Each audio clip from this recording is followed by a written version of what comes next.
नमस्कार साथियों, स्वागत है आप सभी का आपके अपने परिवार एक मिनट क्लासेस पर। प्यारे साथियों, जैसे कि आप सभी को पता है कि आरआरबी टेक्नीशियन ग्रेड 3 का हमारा एग्ज़ाम जो है समाप्त हो चुका है और ये एग्ज़ाम हम लोग का 20 दिसंबर से लेकर 30 दिसंबर तक एग्ज़ाम चला और ये आपका 23 शिफ्टों में एग्ज़ाम को कंडक्ट कराया गया था। तो प्यारे साथियों, आज का हमारा मुख्य चर्चा का विषय रहेगा जिसमें हम लोग बात करने वाले हैं कि ग्रेड 3 का आंसर की हम लोग का कब तक आएगी और उसके साथ साथ हम लोग का एक्सपेक्टेड ग्रेड 3 का कटअप पर भी हम लोग बात करने वाले हैं। नॉर्मलाइजेशन में हम लोग का कितने नंबर तक बढ़ने की संभावना है, इस पर भी हम लोग बात करने वाले हैं। और पीसीएम कैंडिडेट के लिए हमारा सेफ स्कोर क्या रहेगा, इस पर भी हम लोग चर्चा करने वाले हैं। और उसके साथ साथ हम लोग देखने वाले हैं कि 2018 में डीबी के लिए हम लोग का फाइनल कटअप कितना गया था, तो इस पर भी हम लोग चर्चा करने वाले हैं। तो प्यारे साथियों, यदि आप चैनल पर नए हैं तो चैनल को सब्सक्राइब जरूर करें। तो आइए सबसे पहले हम लोग देख लेते हैं कि आपका फॉर्म जो है इस बार आपका कितना फिल हुआ है। तो फॉर्म लगभग हम लोग का 27.5 लाख आपका फॉर्म आपका भरा गया है, यानी कि डाला गया है, जिसमें आपका परीक्षा का आपका प्रेजेंटेशन पर बात करते हैं यानी कि उपस्थिति पर बात करते हैं तो आपका 69% आपका परीक्षा में आपका बैठे थे, जिसमें आपका 19 लाख के करीब कैंडिडेट जो आपका परीक्षा दिए हैं। और टोटल सीट पर बात करते हैं तो लगभग आपका 13,000 यानी कि 13,206। तो यानी कि कंपटीशन पर चर्चा करते हैं तो एक पदों पर आपका 143 कैंडिडेट आपका जो है आपका कंपटीशन यानी कि फाइट होने वाला है। ठीक है, तो आइए सबसे पहले हम लोग बात करते हैं कि ग्रेड 3 का आपका आंसर की कब तक हम लोग का आएगी, इस पर सबसे पहले हम लोग चर्चा करते हैं। तो आइए सबसे पहले हम लोग देखते हैं कि आरआरबी एलपी का हमारा एग्ज़ाम जो है हाल ही में आपका समाप्त हो चुका है, जिसमें आपका 25 नवंबर से लेकर 29 नवंबर तक का चला था और ये आपका 5 दिन के अंतराल पर हम लोग को आंसर की देखने को मिला था, जिसमें आप कह सकते हैं कि आपका जिसमें आप देख सकते हैं कि 5 दिसंबर को आपका आंसर के आपका रिलीज हुआ है, रिलीज हो चुका है। उसी प्रकार से आप देख सकते हैं कि आरपीएफ एसआई का आपका 3 दिन के अंदर आपका 17 दिसंबर 2024 को आपका आंसर की जो है आपका रिलीज कर दिया गया है। उसी प्रकार से जेई का भी देख लीजिए, जेई हम लोग का 4 दिन के अंतराल पर आपका 23 दिसंबर 2024 को आंसर की रिलीज कर दिया गया था। और ग्रेड 3 पर भी नज़र देख लेते हैं तो आपका 5 दिन के अंदर अंदर हम लोग का आंसर की दे दिया गया था। तो इस अनुसार अगर देखा जाए तो आपका एक सप्ताह के अंदर हम लोग का ग्रेड 3 का आपका आंसर की भी आ जाना चाहिए, यानी कि जनवरी का आपका जनवरी का हमारा फर्स्ट वीक के अंदर आपका आंसर की देखने को मिलने का हम लोग का काफ़ी संभावना है। ठीक है,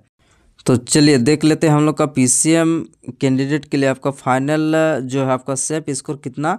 रहने वाला है, इस पर हम लोग चर्चा करते हैं। तो इससे पहले हम लोग देख लेते हैं कि आपका 2018 में आपका कितना आपका फाइनल कटअप गया था, तो इस पर आपका एक बार चर्चा कर लेते हैं, जिससे हम लोग का एक आइडिया मिल सकेगा कि आपका जो इस बार का फाइनल कटअप कितना जा सकता है। तो यहाँ पर टॉप 5 पर बात कर लेते हैं, जैसे अजमेर हुआ, रांची हुआ, प्रयागराज, भुवनेश्वर, कोलकाता। तो ये आपका टॉप 5 आरआरबी जाते हैं, जिसमें आपका यूआर के लिए 92, एससी के लिए आपका 83, एसटी के लिए आपका 79 और ओबीसी के लिए आपका 89। उसी प्रकार से रांची में भी देख सकते हैं कि यूआर का 92, 79, 73, 89। इस प्रकार से लगभग अगर देखा जाए तो टॉप 5 में हम लोग का यूआर, एससी, एसटी इसका जो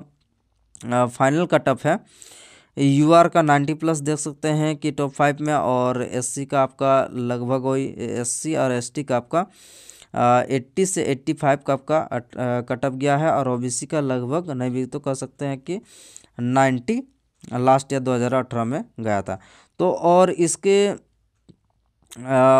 तुलना की जाए हम लोग का 2024 का, तो वैकेंसी हम लोग का 1/3 आपका वैकेंसी भी आपका कम है, तो जिस वजह से आपका जो फाइनल कटअप है, फाइनल कटअप लगभग आपका यूआर पर चर्चा करते हैं तो यूआर का 90+ नॉर्मलाइज के बाद आपका जाएगा, और ओबीसी का लगभग वही 90 के करीब आपका देखने को मिल सकता है। और इसके साथ साथ हम लोग का एसटी और एससी के लिए कह सकते हैं कि आपका 80 से 85 तक आपका देखने को मिल सकता है एक्सपेक्टेड नॉर्मलाइज के बाद आपका फाइनल कटअप, क्योंकि वैकेंसी भी कम है और पेपर का डिफ़िकल्टी लेवल उस प्रकार से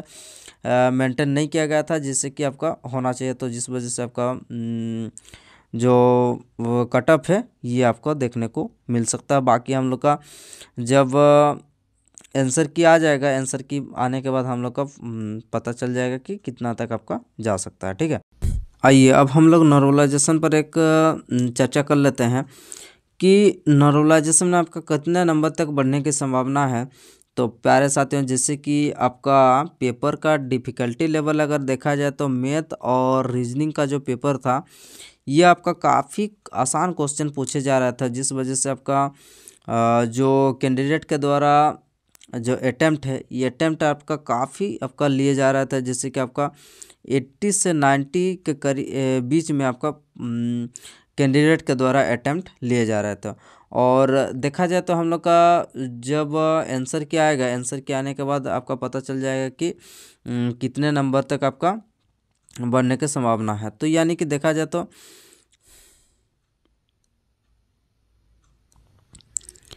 आइए अब हम लोग नॉर्मलाइजेशन पर बात करते हैं कि नॉर्मलाइजेशन में आपका कितने नंबर तक बढ़ने की संभावना है।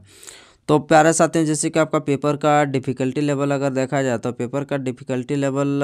में आपका मैथ और रीजनिंग का जो पेपर आपका आ रहा था जिसमें आपका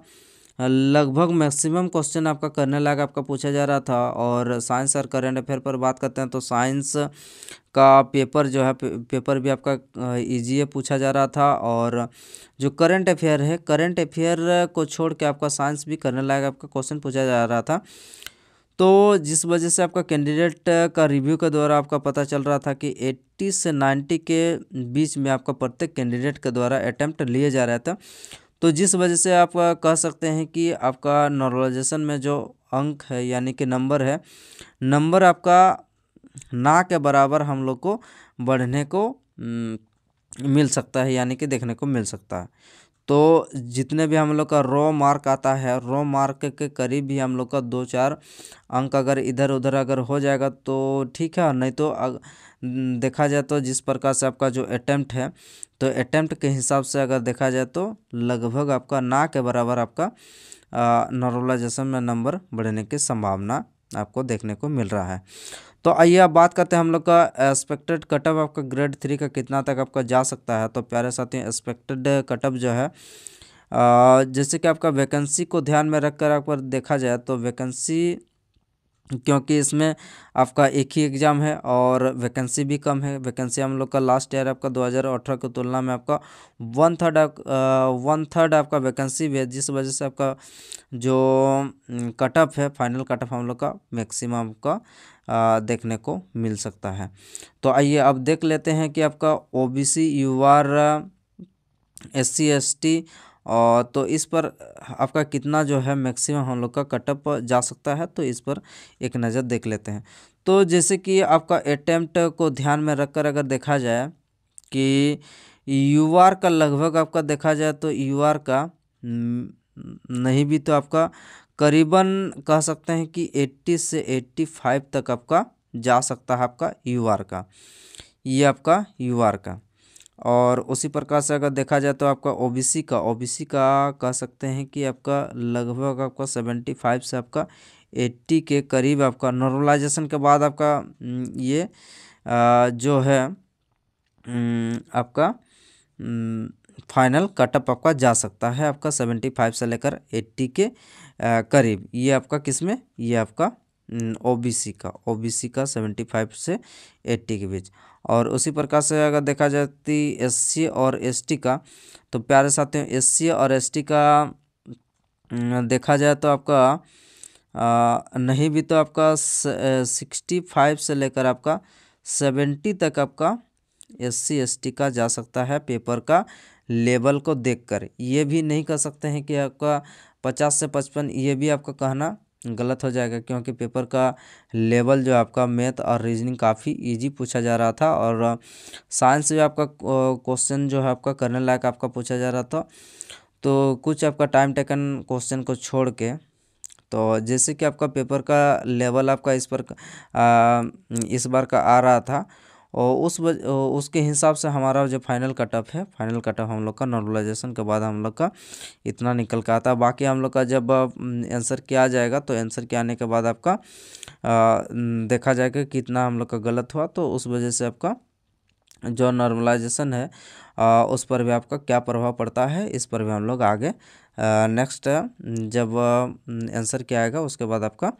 पता चल जाएगा। ठीक है, तो प्यारे साथियों, ये आपका वीडियो कैसा लगा कमेंट बॉक्स में ज़रूर बताइए, और यदि पसंद आए तो एक लाइक ज़रूर करें और चैनल को सब्सक्राइब ज़रूर करें। धन्यवाद।